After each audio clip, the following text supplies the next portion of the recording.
Hello.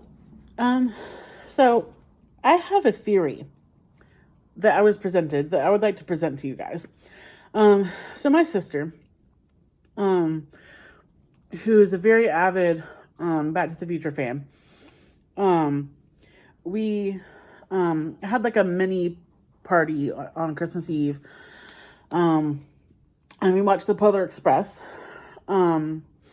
And we were all noticing how the time was weird. It was my brother suggested that he was kind of going insane or whatever. Hence why it was always 5 minutes to midnight.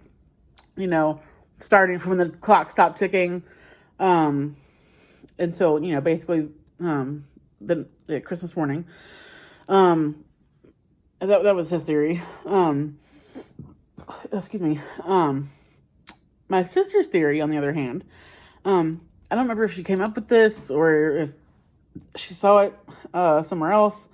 But her theory that she presented to me was that the Polar Express, like the train itself, is the same train, like from the third movie. So like if you've watched the Back to the Future, in the third movie, so like Marty comes back from 18 whatever it was. He comes back, finds his girlfriend, and they're all looking at the remains of the DeLorean, like, oh, Doc can't come back, whatever, and then Doc, flies in on the train and with Clara and his kids. It's like, introduces them all. So my sister says that the Polar Express is that train, basically, and that the conductor is Doc Brown. Which I can kind of see where this theory stemmed from. Because as I'm sure you guys know, Back to the Future is about time travel.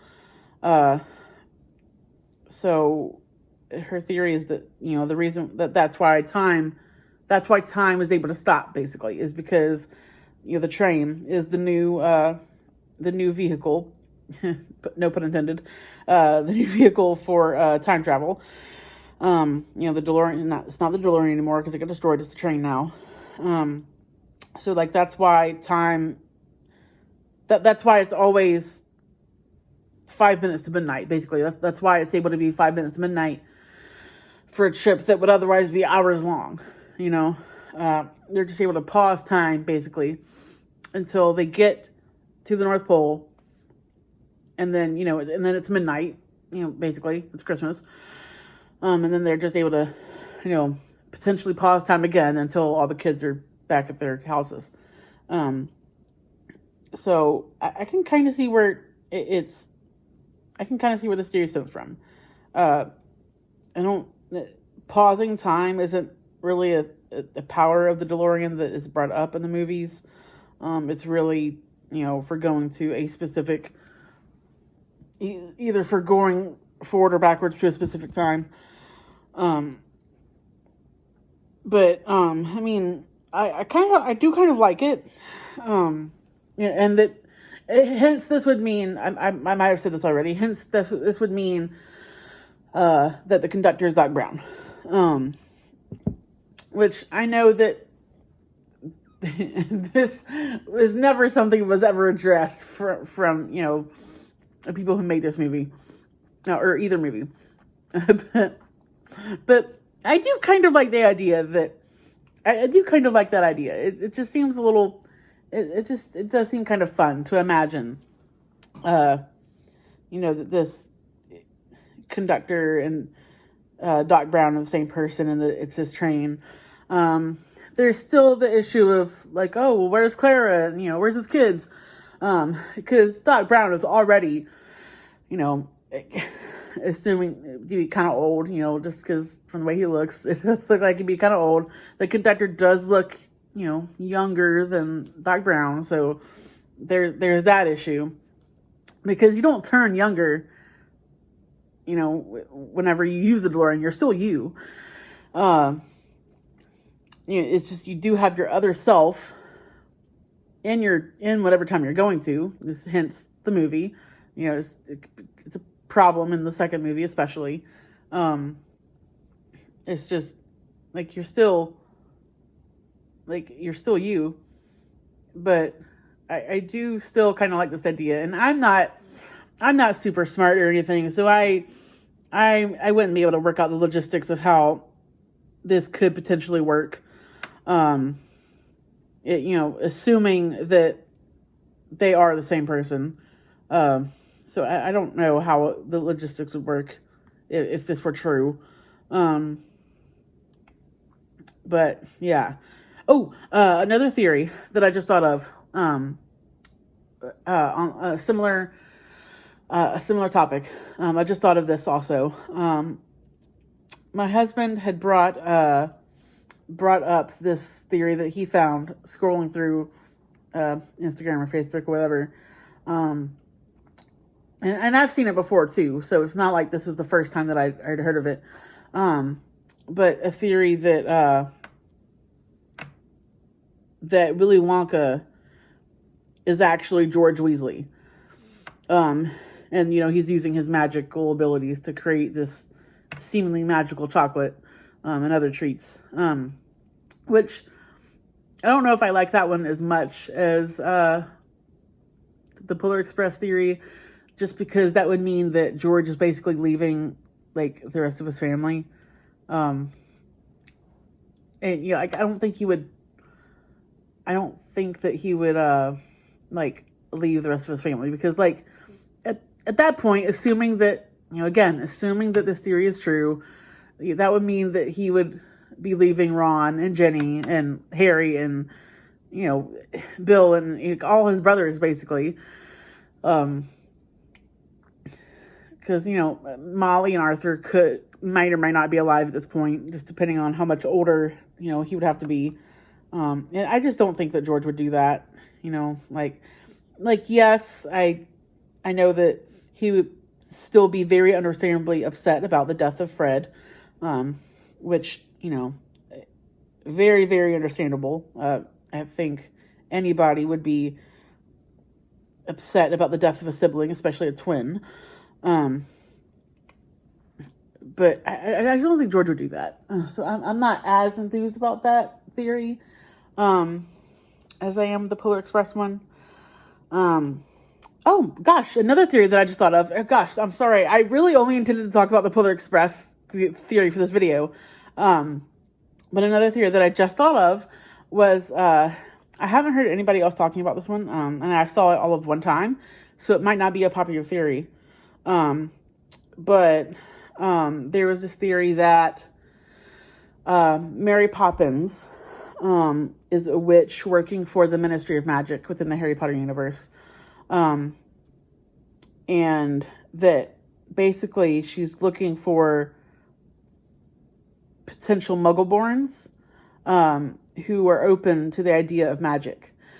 She'll go and do all her things, the stuff like she does with Jane and Michael, basically just kids who are open to the idea of magic. And I would say Jane and Michael are very open to the idea of magic, and Bert as well. He's very excited about all of Mary Poppins things that she can do, and he's very accepting of it. I could tell that he just is completely just loves everything to do with Mary Poppins. He does the whole song about it. Him and her do that whole song together when they go to the painting. But yeah, and I do that is another theory that I do like the idea of. There would be, I'm sure, an abundance of witches and wizards in London, which is where I think this takes place. Yeah. So, I mean, it's not like the ministry would be too concerned about, spells going off and everything. Like, I think, they would just know, oh yeah, there's a bunch of wizards, around here. Like, whatever, it's fine. So they're not going to be too concerned about a bunch of, their alerts going off. Because there would be I mean, that's where Diagon Alley is. It's in London, so like their little alert system isn't quite precise enough to know who is doing the magic. But the ministry would know that, it's like, okay, a bunch of wizards live here in London, Diagon Alley's in London, there's sure to be, magic happening. So it wouldn't be as much of a concern as it would be, say in Harry's neighborhood, whenever he eventually goes to live with the Dursleys, because in Harry's neighborhood, like he's basically the only wizard in the area, so like that would be more of a concern as opposed to just busy London. So that is a theory that I also do like. I don't necessarily believe that it's true, but Mary Poppins obviously has some kind of magic about her, and Jane and Michael are very obviously welcome to the idea of her, at least her brand of magic. So it's wouldn't be too far out of the ordinary, especially considering that it's in London, so it's the same what am I trying to say? It's in the same area, basically, as Harry. I don't think he lives specifically in London. But like I said, Diagon Alley's in London. There's should be plenty of wizards about, and like Muggleborns, even in Harry's time, like Muggleborns aren't particularly they're still kind of looked down upon. I can only imagine in 1910 when Mary Poppins takes place, I can only imagine how much worse Muggleborns are treated. So they're obviously going to want to do this covertly. Not tell anybody, oh, hey, I think you have magic. You probably don't do that. But still, still try to find people. Because to me, Jane and Michael don't look like they're quite 11 yet. So, she would have gotten there before they would have gotten their Hogwarts letter. So, that way, even if, again, assuming that this were true, which I'm sure it's not, but assuming it were true, by the time they would get a letter, potentially to Hogwarts, they might not be as surprised as they would be if they hadn't met Mary Poppins.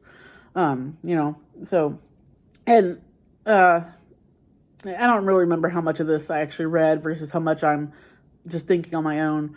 But again, this is another theory that I thought was pretty cool and that it's just fun to think about. Because also her bag, her bag where she just keeps everything that doesn't look like it should fit, or really logically wouldn't fit. It's just a spell, like Mr. Weasley put on the car, to make it bigger on the inside than the outside, than it looks like on the outside. It'd be the same spell. So yeah, I just thought it'd be really cool. It's just fun for me to think about.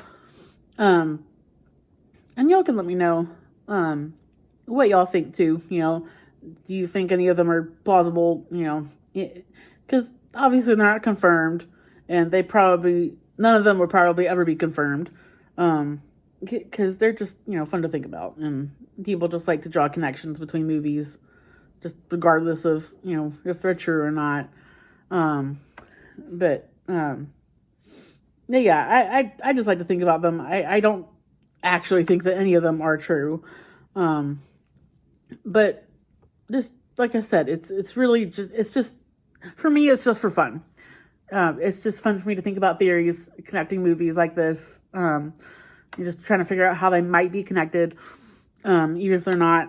But yeah, do you agree with any of these theories? Do y'all think any of them actually work out? Could any of them work out? But yeah, see ya.